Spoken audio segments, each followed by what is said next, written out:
अस्सलाम वालेकुम स्टूडेंट्स। आज की वीडियो में हम सेट एंड फंक्शंस जो हम चैप्टर कर रहे थे इसकी एक्सरसाइज 17.3 का पार्ट 3 करने जा रहे हैं।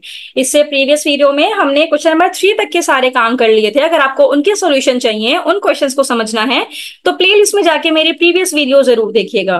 तो आज की वीडियो में हम इसका पार्ट 3 करने जा रहे हैं, जो कि हमारे पास properties of union and intersection का टॉपिक चल रहा था। इसमें हम पार्ट 3 करने जा रहे हैं, जिसमें हम क्वेश्चन नंबर 4 से अपना काम शुरू करेंगे। अब स्टूडेंट, क्वेश्चन नंबर 4 में हमारे पास डी मॉर्गन्स लॉ को वेरीफाई करना है। अब क्वेश्चन नंबर 4 में जब हम डी मॉर्गन्स लॉ को वेरीफाई करेंगे तो इसके लिए हमें 3 सेट भी रिक्वायर्ड होते हैं। एक यूनिवर्सल सेट बड़ा सेट होता है, बाकी 2 सेट्स अगर हमें गिवन है तो उसके सबसेट्स होते हैं।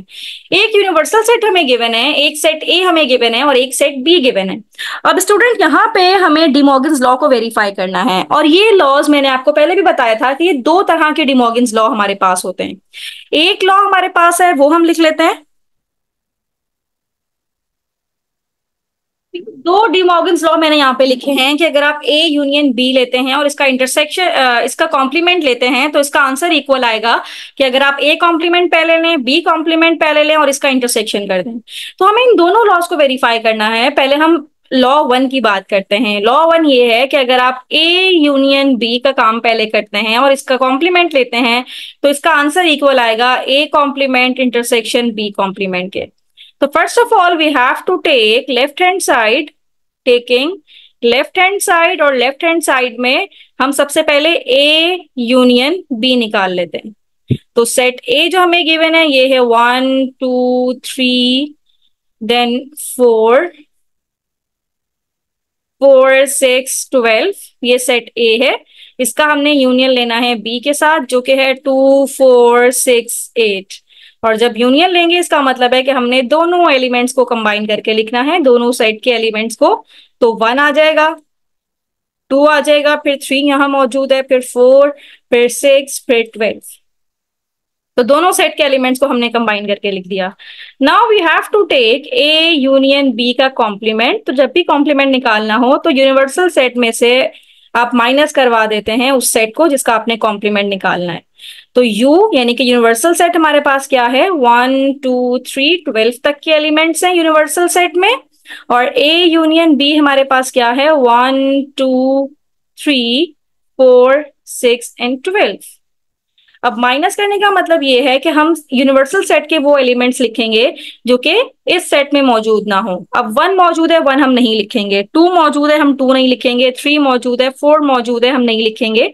5 लिखेंगे क्योंकि हमें अनकॉमन एलिमेंट्स लिखने हैं जो कॉमन ना हो। 6 मौजूद है, 6 हम नहीं लिखेंगे।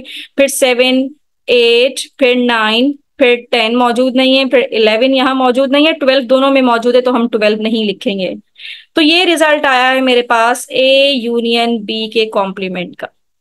तो इस तरह से ये हमारे पास लेफ्ट हैंड साइड हो गया, और लेफ्ट हैंड साइड का रिजल्ट इस तरह से हमारे पास ये आ गया। Now moving toward the right hand side. और राइट हैंड साइड के लिए टेकिंग राइट हैंड साइड, सबसे पहले हम ए कॉम्प्लीमेंट निकाल लेंगे। ए कॉम्प्लीमेंट कैसे निकलेगा कि आप यूनिवर्सल सेट में से माइनस कर दें सेट ए के एलिमेंट्स को।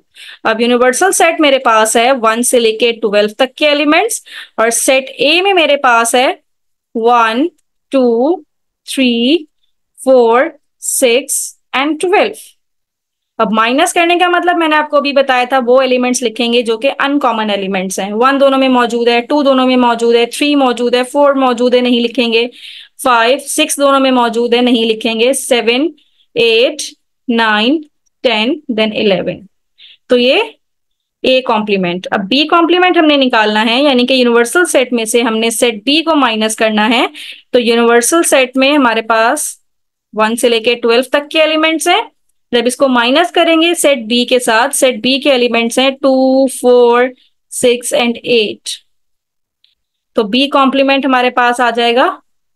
1 मौजूद नहीं है, 1 लिखेंगे। 3 लिखेंगे, फिर 4 मौजूद है, 4 नहीं लिखेंगे। 5 6 5 लिख लिया, 6 नहीं लिखेंगे। फिर 7 लिखेंगे, 8 नहीं लिखेंगे। 9 10 11 12 अनकॉमन एलिमेंट सिर्फ लिखने। अब A complement intersection B complement, दोनों के कॉमन एलिमेंट्स हमें लिखने हैं यहाँ पे।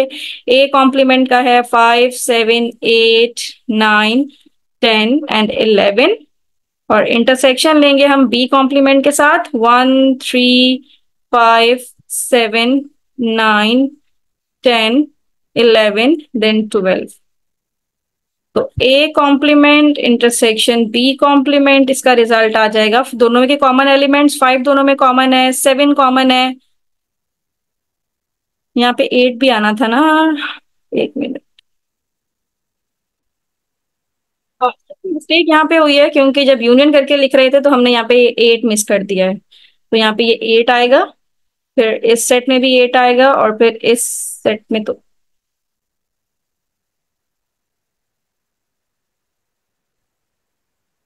जब इसको माइनस करते हैं तो हमारे पास आता 5 7 जो कॉमन एलिमेंट्स नहीं है, 5 7 फिर 8 नहीं आएगा, फिर आएगा हमारे पास 9, फिर आएगा 10, फिर आएगा 11, राइट।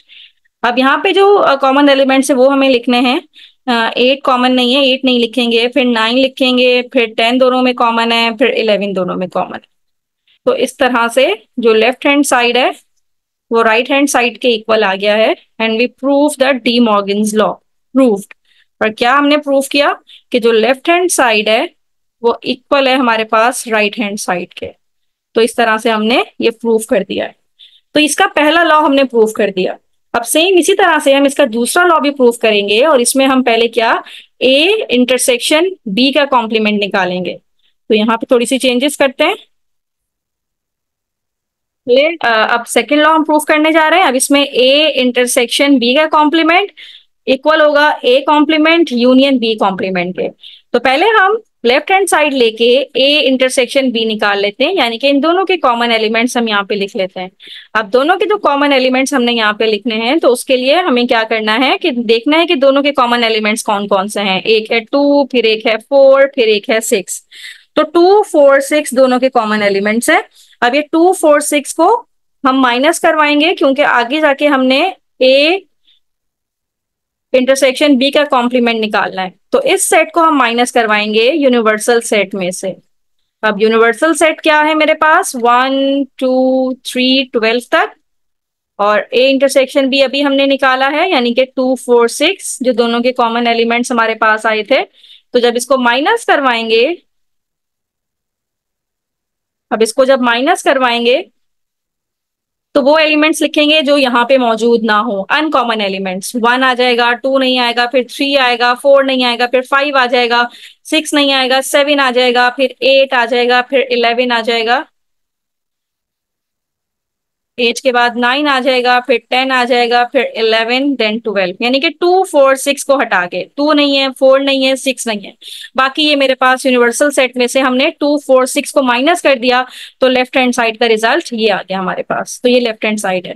अब राइट हैंड साइड के लिए उसी तरह से पहले हमें ए कॉम्प्लीमेंट निकालना है, तो ए कॉम्प्लीमेंट वही निकलेगा, बी कॉम्प्लीमेंट निकालना है, ये भी उसी तरह से निकलेगा। अब एंड पे आके हमने क्या करना है, इन दोनों का यूनियन ले लेना है, A complement union B complement. अब ए कॉम्प्लीमेंट का रिजल्ट है 5 7 8 9 10 एंड 11, और इसका जब यूनियन लेंगे हम बी कॉम्प्लीमेंट के साथ, यानी कि 1 3 5 7 9 10 11 12 के साथ। अब जब यूनियन लेंगे स्टूडेंट, तो दोनों के एलिमेंट्स को हमने कंबाइन करके लिखना है। तो 1 आ जाएगा वहां से, 3 भी आ जाएगा, फिर 5 आ जाएगा, फिर 7 आ जाएगा, फिर यहाँ से 8 आ जाएगा हमारे पास, फिर 9 आ जाएगा, फिर 10 आ जाएगा, फिर 11, और इस सेट में से 12 भी आ जाएगा। तो इस तरह से आपने देखा कि इसके जो रिजल्ट है वही आया है जो कि हमारे पास लेफ्ट हैंड साइड से आया था। तो इस तरह से हमने लेफ्ट हैंड साइड को इक्वल कर दिया राइट हैंड साइड के, और हमने डी मॉर्गन्स लॉ का पार्ट 2 भी वेरीफाई कर दिया। तो इस तरह से डी मॉर्गन्स लॉ वेरीफाई करना होता है। अगर आपके पास कोई एक लॉ वेरीफाई करने के लिए आ रहा है, तो इन दोनों में से कोई एक लॉ को आप पिक करके उसको वेरीफाई करवा सकते हैं। मैंने यहाँ पे आपको दोनों लॉज को वेरीफाई करने का तरीका सिखा दिया है। तो स्टूडेंट, यहाँ पे हमने डी मॉर्गन्स लॉ कंप्लीट कर लिया। किसी भी क्वेश्चन में कोई इश्यू हो तो मुझे कमेंट बॉक्स में जरूर बताइए। थैंक यू सो मच कि आपने एंड तक मेरी वीडियो देखी।